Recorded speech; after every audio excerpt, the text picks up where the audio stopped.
네, 오늘 보실 말씀은 사무엘하 11장 1절부터 5절까지 말씀 보겠습니다.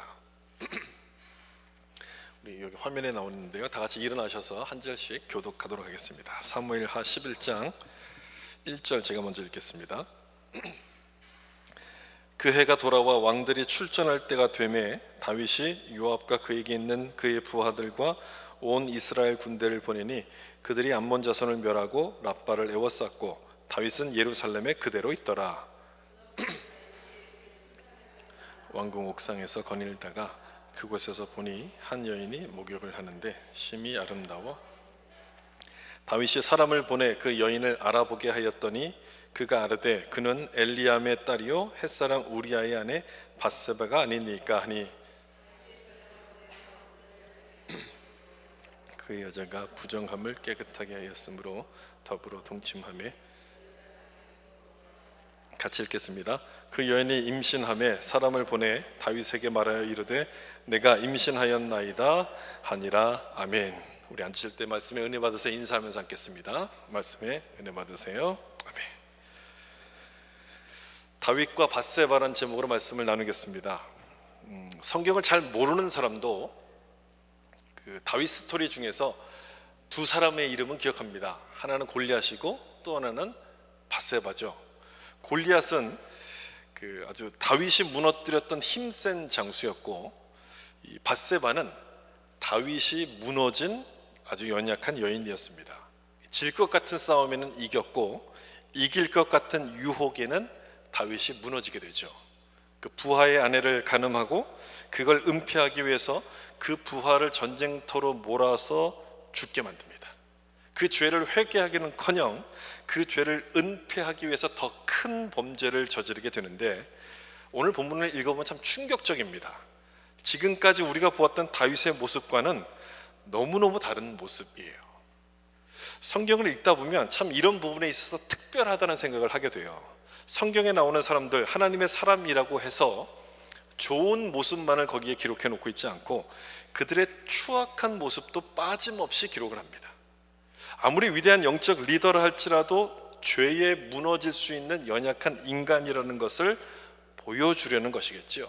따라서 오늘 본문을 보시면서 다윗에게 실망을 했다거나 또는 다윗을 비난하려고 하기보다는 나도 언제든 저럴 수 있구나 하는 그런 모습, 내 자신을 돌아보라는 말씀으로서 이 본문을 읽어야 되는 겁니다.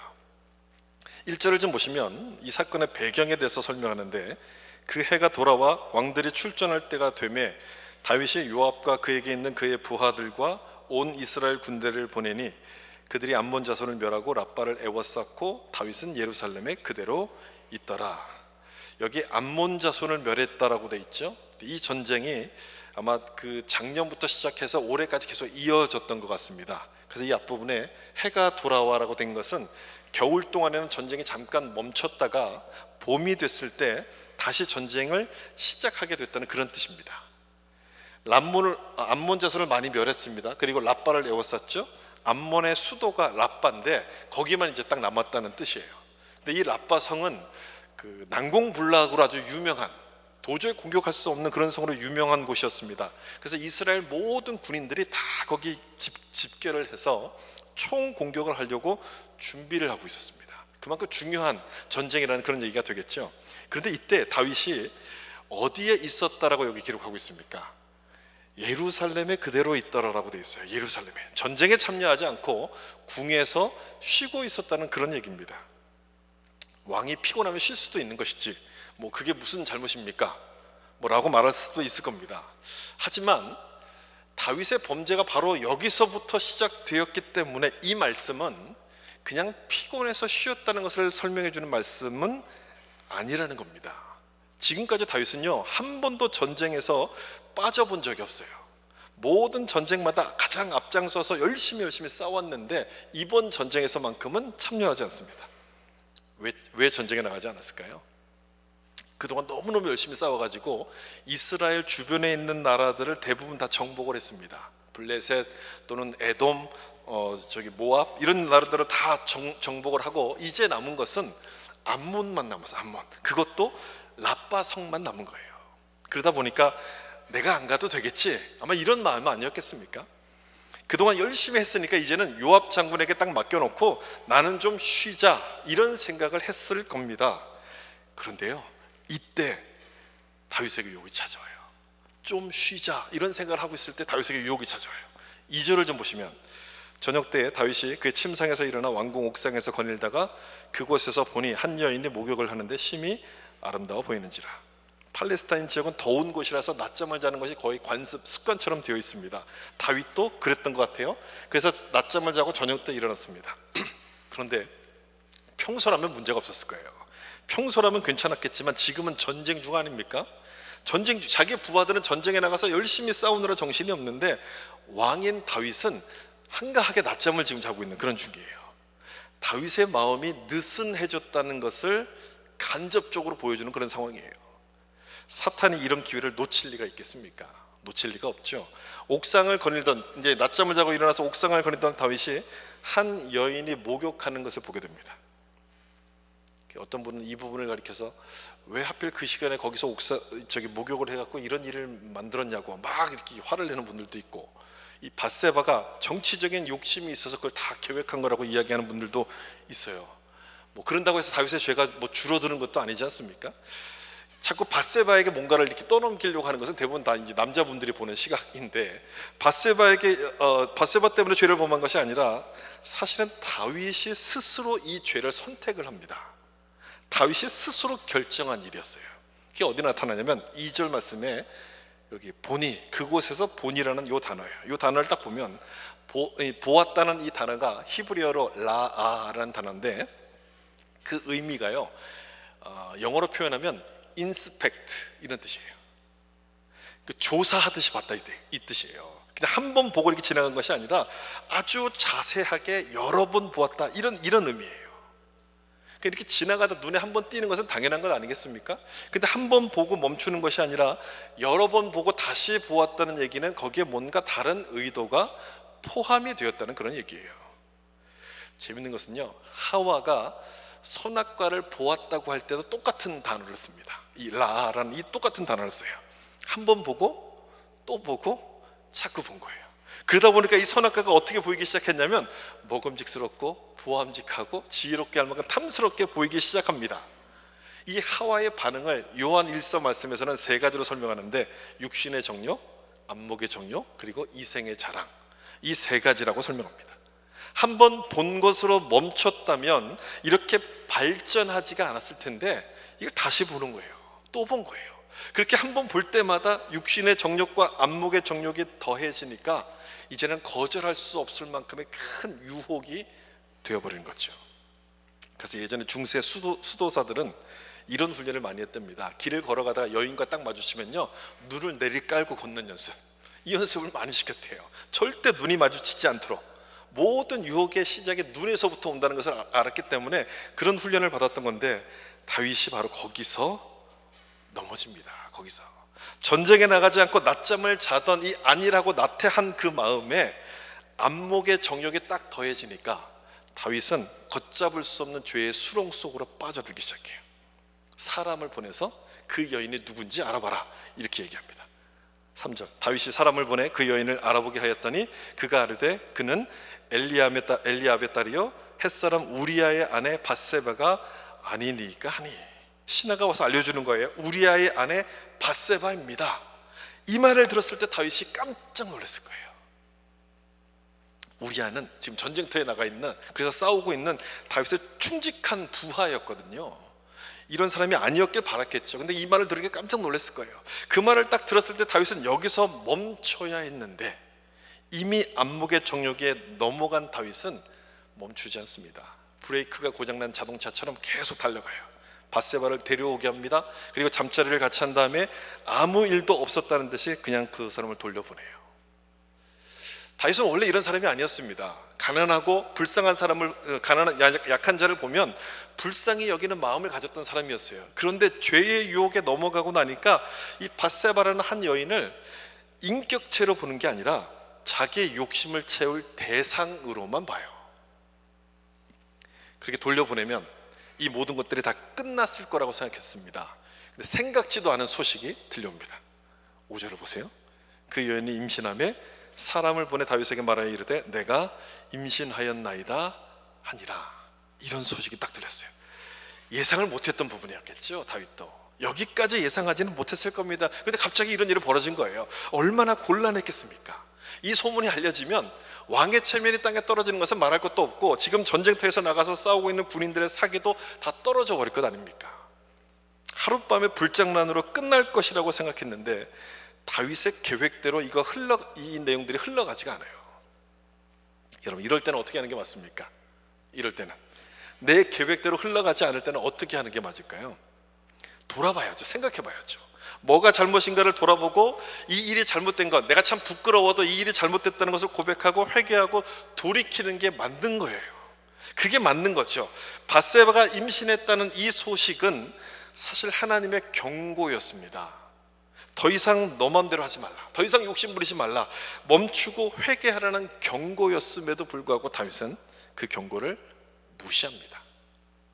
좀 안타깝죠. 여기서 다윗이 멈췄더라면 그 다음에 이어지는 참담한 결과들이 나타나지 않았을 텐데 멈추지 않습니다. 참 안타까운 모습이에요. 다윗의 이 모습은 바로 그게 인간이라는 모습을 보여줍니다. 그게 인간이라는 거예요. 여러분, 우리는 어떻게 하든지 죄를 덮을 생각을 먼저 해요.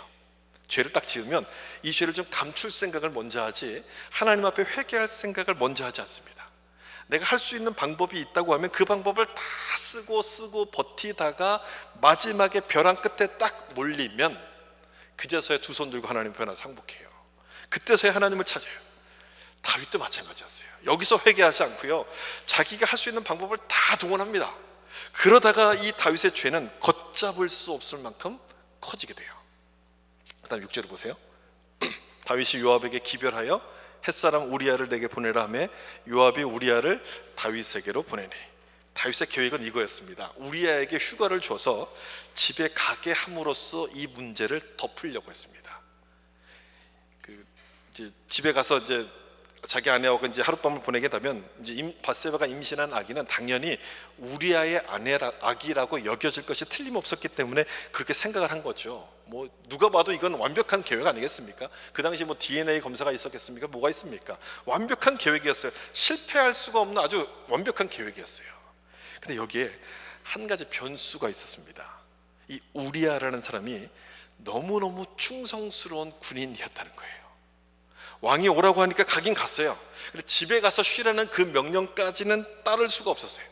자기 동료와 부하들이 지금 전쟁터에서 목숨을 걸고 싸우고 있는데 나 혼자 집에 가서 편히 쉰다는 것이 내키지가 않았습니다. 그래서 궁전 문지기들이 자는 그곳에서 잠을 잡니다. 여러분, 얼마나 충성스러운 사람이에요. 이런 사람은 상을 주는 게 맞는 것 아닙니까? 상을 줘야 되는데 다윗은 화를 냅니다.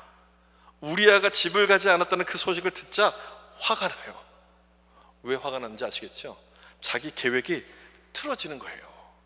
자기 죄를 은폐할 생각에만 몰두해 있었던 이 다윗이 볼 때는 이 우리아가 충신으로 보이는 게 아니라 제거 대상으로 보이는 거예요.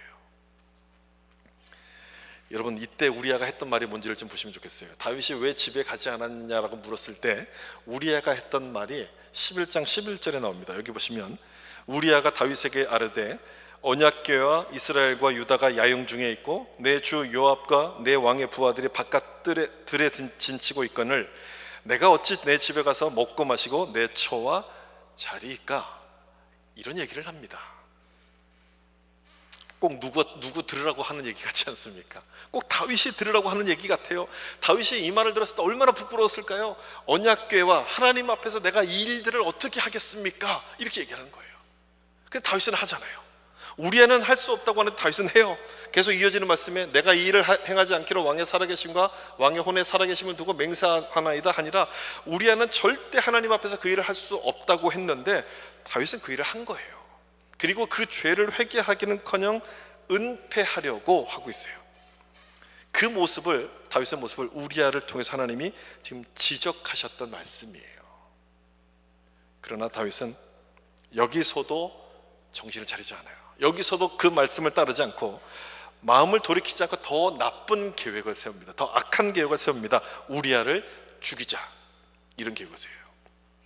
전쟁터로 돌아가는 우리아에게 다윗이 편지를 써서 요압에게 전해주라고 이야기합니다. 그 편지 내용이 11장 15절이에요. 그 편지에 써서 이르기를 너희가 우리아를 맹렬한 싸움에 앞세워 두고 너희는 뒤로 물러가서 그로 맞아 죽게 하라 하였더라. 전쟁터에서 사고로 위장해서 우리아를 죽이라, 이런 편지예요. 누가 쓴 편지예요? 이 편지요? 다윗이 쓴 편지예요. 다윗이요. 하나님 마음에 합한 자라고 불리던 다윗이 그로 맞아 죽게 하라, 이런 편지를 씁니다. 이런 끔찍한 일을 저질러요. 계획해요. 사람이 죄에 빠지기 시작하면요, 눈이 가려져서 선과 악이 뭔지를 구별하지 못합니다. 이 일이 얼마나 나쁜 것인지 구별하지 못하고 그 일을 그냥 하는 거예요. 다윗이 지금 그걸 보여줘요. 죄를 은폐하는 데만 몰두돼서 혈안이 되어 있는 모습이 바로 다윗의 모습이에요. 지금까지 다윗은요, 하나님의 영광을 위해서 싸웠던 사람입니다. 근데 죄에 넘어간 지금의 모습은요, 우리아를 죽이기 위해서 싸웁니다. 하나님의 영광이 아닌 자기 죄를 은폐하기 위해서 지는 싸움을 지금 하는 거예요. 지는 싸움. 우리가 하는 다윗이 아니라 괴물 아닙니까? 괴물. 하나님의 영광을 찾지 않으니까 그 다윗도, 천하의 다윗도 사울과 똑같은 괴물로 변해버려요. 그동안 우리가 다윗을 통해서 우리가 보았던 내용들은요, 하나님이 다윗에게 주신 힘을 자기 자신을 위해서 쓰지 않고 하나님을 위해서 쓰는 모습들을 우리가 봤습니다. 언약궤를 예루살렘 성으로 이렇게 모셔오려고 얼마나 노력했습니까? 그리고 성전을 지으려고도 노력하지 않았습니까? 원수 집안인 무비보셋에게 사랑을 베풀고 은혜를 베푸는 그런 모습 아니었습니까? 근데 지금 모습을 보세요. 지금의 다윗의 모습은요, 하나님이 주신 그 힘을 오로지 자기 죄를 덮는 데만 사용합니다. 괴물처럼 변해버렸어요. 이번엔 성공해요. 다윗의 계획이. 우리아를 성문 앞까지 이렇게 보내서 싸우게 하다가 군인들을 뒤로 이렇게 철수시켰더니 적이 기습을 해가지고 이 우리아가 죽게 돼요. 다윗의 계획대로 이 우리아가 죽었으니 모든 문제가 다 끝난 것처럼 보였습니다. 우리아만 없으면 이 일을 문제 삼을 사람이 없잖아요. 그래서 이 일이 다 끝났다고 생각했는데 끝나지 않았어요. 사람은 속일 수 있어도 하나님까지 속일 수는 없었어요. 다윗은 그거를 계산하지 못했던 거예요. 그걸 생각하지 못했던 거예요. 하나님까지 속일 수 있다는 그 부분을 잊어버린 거예요. 사실 여러분 가만 생각해보면 우리가 죄를 짓는 것도 마찬가지 아닙니까? 하나님이 안 보인다, 하나님이 안 계시다고 생각해서 우리가 죄를 짓는 건 아니겠어요? 주변을 이렇게 둘러본 다음에 아무도 보는 사람 없지? 그러면 그냥 우리는 그걸 하는 거예요. 근데 그게 아니라는 말씀이에요. 누가 보고 계시느냐? 하나님이 보고 계신다는 그 말씀인 거예요. 하나님이 보고 계신다. 사람은 속여도 하나님은 속일 수 없다는 거예요. 11장 27절 말씀 보시면 그 장례를 마침에 다윗이 사람을 보내 그를 왕궁으로 데려오니 그가 그의 아내가 되어 그에게 아들을 낳으니라. 다윗이 행한 그 일이 여호와 보시기에 악하였더라. 저는 이 말씀 읽다가 갑자기 막 욕이 나올 뻔했어요. 다윗을 향해서 막 이런 나쁜 사람, 막 욕이 나올 뻔했어요. 우리아의 장례가 끝나자마자 다윗이 그 밧세바를 데려다가 아내로 삼아요. 이런 나쁜 사람이 어디 있습니까, 여러분? 어디서 나온 자신감일까요, 이게요? 어디서 나온 이런 뻔뻔함일까요? 내가 왕인데 누가 나를 막아? 이런 태도 아니겠습니까? 하나님을 전혀 고려하지 않는 불신앙적인 모습이에요. 근데 27절 마지막 부분에 보면 뭐라고 되어 있냐면 다윗이 행한 그 일이 여호와 보시기에 악하였더라. 하나님이 보셨다는 거예요? 안 보셨다는 거예요? 보셨다는 거예요. 하나님이 다 보고 계셨다는 거예요. 하나님이 지금 우리 눈에 안 보인다고 해서 안 계신 것이 아니라 다 보고 계시기 때문에 사람은 속여도 하나님은 속일 수 없다는 것을 여기서 말씀하는 거예요. 여러분, 하나님께서 다윗의 무엇을 악하다고 여기서 말씀하시는 건가요? 무엇을 악하다고 말씀하실까요? 전쟁터에 나가지 않고 성에서 낮잠을 자던 영적인 태만과 게으름을 가리켜서 하나님이 악하다고 말씀하시는 거예요. 또한 다윗이 우리아의 아내임을 알면서도 간음한 것과 또 그 일을 회개하지 않고 은폐하려고 우리아를 죽였던 그 일을 하나님께서 악하다고 말씀하세요. 그리고 마지막에 자기의 계획대로 다 됐다고 생각해서 이 밧세바를 아내로 삼은 그 일도 하나님이 악하다 이렇게 말씀하세요. 안 보시는 것 같았는데 하나님이 다 보고 계신 거예요. 다 보셨어요. 여러분, 이 말씀을 보면서 우리가 무엇을 생각해야 됩니까? 우리가 무엇을 배우게 됩니까? 하나님이 침묵하신다고 해서 내가 하는 일을 모르거나 인정하시는 것이 아니라는 거예요.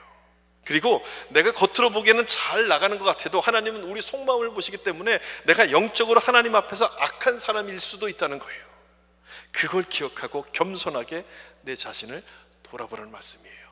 손줄로 생각한 자는 넘어질까 조심하라, 그 말씀처럼 나도 언제든지 다윗처럼 죄의 유혹 가운데 넘어질 수 있는 연약한 인간이라는 그 사실을 우리가 기억해야 된다는 거예요. 다윗이 넘어졌다면 여러분, 우리는 당연한 것 아니겠습니까? 우리가 넘어지는 것은 당연할 거예요. 내 자신을 믿지 마시고요, 여러분의 모태신앙이라는 것도 믿지 마시고, 여러분의 직분, 여러분이 얼마나 신앙생활을 오래 했는가 그것을 믿지 말고 겸손하게 하나님 말씀 앞에 우리가 귀를 기울여야 돼요. 그 말씀을 들으셔야 돼요. 다윗의 실수가 바로 거기서부터 온 것 아니겠습니까? 영적으로 교만하시다 보니까 하나님의 음성을 듣지 않습니다. 하나님의 경고를 무시하다가 더 큰 죄를 짓게끔 돼요. 내 안에도 다윗같이 죄의 가능성이 있다는 것을 여러분 기억하시고 늘 깨어서 주님을 의지하는 자들이 될 수 있기를 예수님의 이름으로 축복합니다. 그래도 감사한 것은요, 하나님께서 이런 다윗을 버리지 않으시고요, 돌이킬 기회를 주세요. 돌이킬 기회. 다윗과 밧세바 스토리의 핵심이 바로 거기에 있습니다. 다윗이 이런 나쁜 죄를 지었다, 그것을 보여주기보다는 그럼에도 다윗을 용서하시고 돌이키도록 하나님이 인도하셨다는 것을 보여줍니다. 여러분, 그게 복음 아니겠습니까? 그래야지 기쁜 소식이죠. 복음을 설명해주는 이런 스토리인 거예요, 오늘 본문이요. 중간에 멈추라는 경고를 여러 번 줬음에도 불구하고 다윗이 깨닫지를 못해요. 그랬더니 어떻게 하셨냐면, 이번에는 나단 선지자를 보내서 하나님께로 돌아오도록 다윗을 인도하세요. 나단 선지자를 보내는 그 장면에서 하나님이 다윗을 인도하고 계신다는 점이 아주 확실하게 드러납니다. 그래서 이 본문을 이렇게 보면 좋아요. 오늘 본문에서 가장 많이 나오는 단어가 무슨 단어냐면 보내다라는 단어예요. 영어로 보면 send 또는 sent, 이 단어, 보내다, 보냈다, 보내서, 이 단어가 가장 많이 나오는데, 이 단어를 가지고 쭉 이게 본문의 내용들을 쭉 해석하다 보면 무엇을 말씀하시려고 하는구나 하는 부분이 딱 눈에 띄게 두드러지게 나타납니다. 11장의 시작이 1절인데 다윗이 요압과 이스라엘 군대를 보냈다는 이야기로 시작합니다. 여기 처음부터 보내다는 단어가 나와요. 그리고 다윗이 밧세바를 보고서 그 사람이 누군지 알아보라고 신하를 보내는 장면이 3절에 이어지게 돼요. 그러면서 다윗의 범죄가 시작하게 되죠. 그리고 그 밧세바를 데려오도록 전령을 또 보냅니다. 그러면서 상황이 점점 복잡해지기 시작해요. 여러분, 세 절만 봤는데 전부 다 주어가 누굽니까?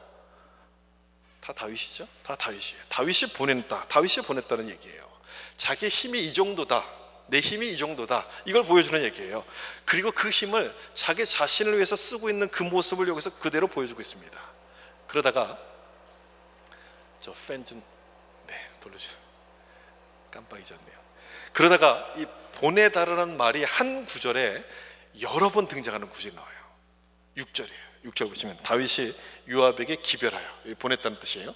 햇사람 우리아를 내게 보내라 하며 요압이 우리아를 다윗에게 보냈다. 한 구절에 3번이나 보냈다는 단어가 나와요. 여러분, 이 말씀은 무엇을 의미하는 말씀일까요? 다윗이 자기 죄를 감추기 위해서 모든 힘을 총동원하고 있다는 거예요. 모든 힘을 다 총동원한다는 게 여러분 느껴지지 않습니까? 그것을 보여주는 구절이 바로 6절이에요. 그리고 다윗이 요압에게 편지를 또 쓰죠. 그 다음에 편지를 써서 여기 보내고요. 그 다음에 마지막에 나오는 27절에서 우리아가 죽게 되자 다윗이 밧세바와 결혼하기 위해서 사람을 또 보내요. 이렇게 오늘 본문을 보내다라는 단어를 중심으로 보면요, 다윗의 영적 상태가 어떤지가 그대로 나타납니다. 그리고 권력을 남용하려는 그 모습이 정확하게 나타나요. 한 번씩 보내다가 더 할 때마다 다윗은 점점 교만해집니다. 내가 이 죄를 덮을 수 있어, 내가 이걸 다 해결할 수 있어.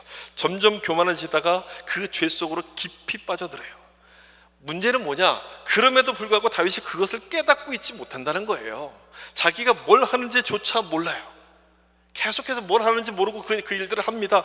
그래서 이제는 어떻게 하시냐면 하나님도 보내셨습니다. 하나님도 여기 보면 밧세바가 임신했다는 사실을 알리려고 사람을 보내요. 사람을 보냄으로써 하나님께서 지금 경고하시는 말씀 아닙니까? 다윗, 너 마음대로 네가 모든 것을 할 수 있는 것이 아니라는 사실을 깨달으라고 하나님께서 보내서 경고하셨는데, 죄의 눈이 멀었던 다윗은 그것을 깨닫지를 못합니다. 보이지가 않았어요. 다윗이 계속해서 뭔가를 보냄으로써 자기 힘을 과시하고 모든 걸 내 마음대로 할 수 있다는 것을 나타내고 있는 동안에 하나님도 보내셔서 그게 아니라고 주님 말씀하시는 중이에요. 근데 여러분 숫자로 보세요. 이쪽이 훨씬 많지 않습니까? 하나님은 한 번 보내셨는데 다윗은 여러 번 보여요. 다윗에게 이 하나님의 말씀이 들릴 리가 없는 거예요. 그러다가 보내다의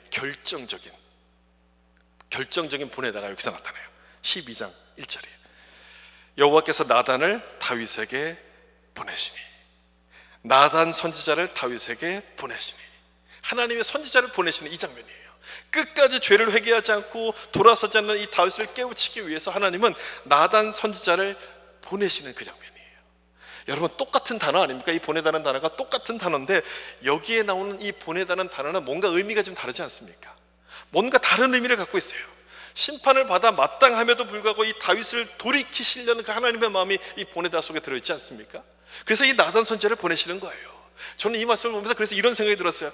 야, 우리를 구원하시기 위해서 예수님을 보내신 그 하나님의 마음이 바로 여기에 나타나는 그 마음이구나. 우리도 다윗처럼 내 힘으로 뭔가를 하겠다고 끝까지 막 버티잖아요. 끝까지 버텨보려고 하는데 그런 우리를 구원하기 위해서 예수님을 하나님이 보내주셨어요. 예수님을. 그 은혜로 말미암아 우리가 구원을 받아서 이 자리에서 예배를 드리고 있는 건 아니겠습니까? 하나님이 보내신 나단 선지자는 한 가지 이야기를 다윗에게 들려줍니다. 한 성에 두 사람이 살았어요.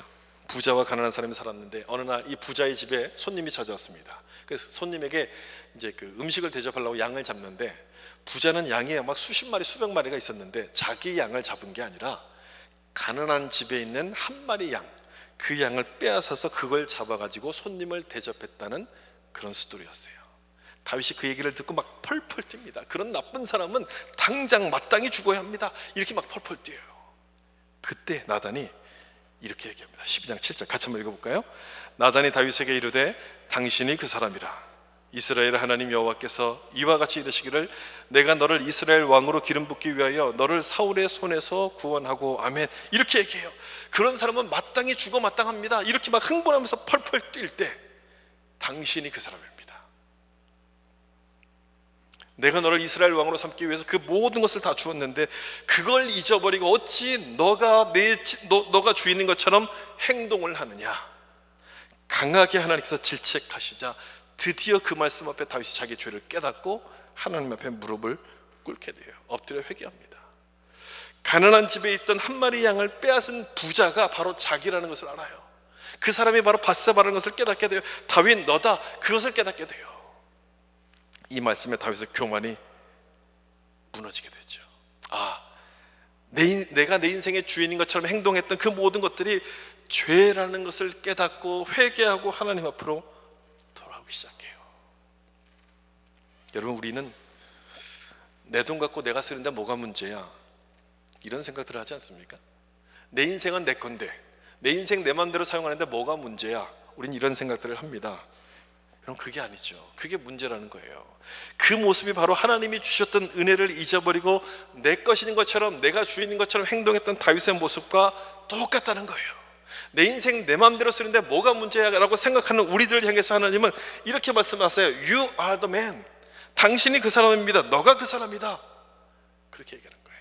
밧세바를 범하고 살인죄를 저지른 그 사람이 바로 너다. 이렇게 말씀하세요. 하나님의 말씀은 때로 우리 마음을 찌르고 아프게 합니다. 수술용 메스 같아서 내 마음을 도려내기도 하고 내 마음을 후벼 파기도 해요. 근데 그거는 우리를 살리려고 하는 것이지, 우리 죄를 잘라내고 제거하지 않으면 그러면 우리가 죽기 때문에 아프지만 You are the man. 너가 그 사람이다. 당신이 그 사람이다. 이렇게 주님은 우리를 향해서 직접적으로 말씀을 하시는 거죠. 우리가 성경을 읽으면서 졸립기도 하고 재미가 없게 느껴지는 것은 내 얘기가 아니라 남의 이야기로 듣기 때문에 그렇습니다.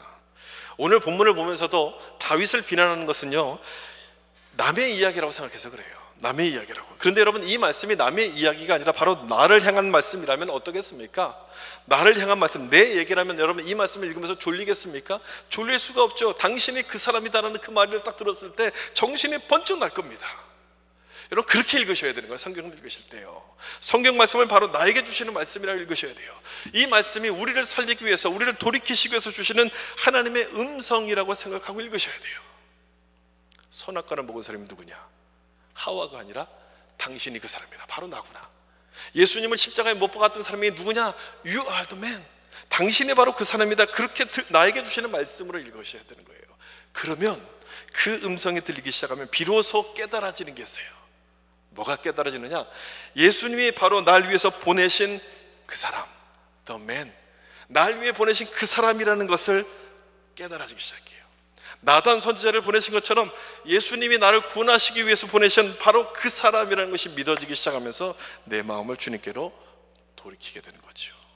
이런 은혜가 있기를 축복합니다. 어떤 말씀을 들어도 당신이 그 사람이라는 성령의 음성이 들리고, 그래서 나를 찌르는 것 같은 그 아픈 말씀이 나를 살리는 생명의 말씀이 되는 놀라운 은혜를 경험할 수 있기를 예수님의 이름으로 축복합니다.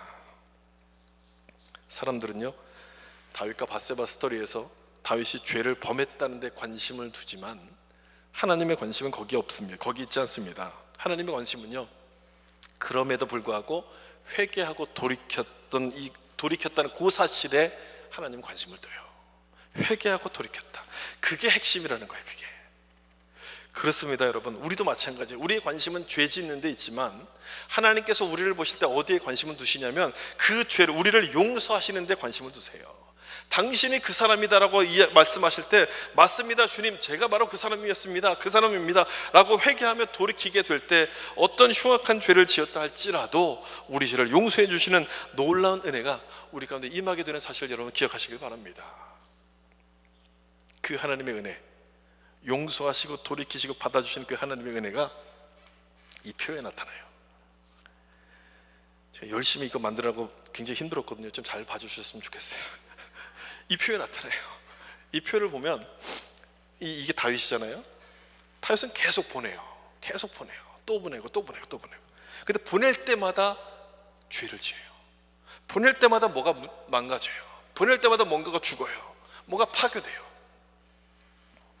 그런데 하나님은 한 번 나단 선지자를 딱 보내셨을 때 이 모든 문제가 다 해결이 돼요.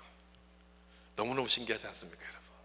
이 표가 무엇을 여러분들에게 하는데 말씀해 준다고 생각하십니까? 내 힘으로 아무리 용을 쓰고 힘을 쓰고 버텨도 안 되는데 하나님이 하시면 된다는 거예요. 하나님이 보내시면 되는 거예요. 그 하나님이 보내주신 은혜를 여러분 구하셔야 되는 거예요. 그 은혜를 사모하셔야 돼요. 하나님이 보내신 그 은혜가 누굽니까? 예수님 아닙니까? 그 예수님을 내가 붙들게 되면 모든 것들이 제자리를 잡아가면서 모든 것들이 정상적으로 움직여지기 시작해요. 다윗의 표면적인 죄는 간음죄였고 살인죄였지만 그 이면에 있었던 죄는 하나님을 업신여겼던 죄였어요. 하나님의 은혜를 받지 않았던 거예요. 그래서 내 힘으로 뭔가를 보내려고 했고 내가 내 인생의 주인이 되려고 했던 것 아닙니까? 여러분, 이 말씀을 보면서 우리가 다시 한번 기억하길 원합니다. 하나님께서 우리 가운데 주시는 음성, 은혜를 좀 기억하셔야 돼요. 그건 뭐냐? 내 힘으로 내가 주인이 되려고 하기보다 하나님이 보내신 그 예수님을 믿고 의지하는 것, 하나님의 은혜를 붙드는 것이야말로 우리 삶이 다시 한번 제자리를 찾는 것이고 하나님의 은혜 앞에 바로 서게 된다는 사실입니다. 그걸 기억하시고 그걸 붙드셔서 이번 한 주간도 죄를 이기고 승리하시는 삶을 살아갈 수 있기를 예수님의 이름으로 축원합니다. 같이 한번 기도하겠습니다.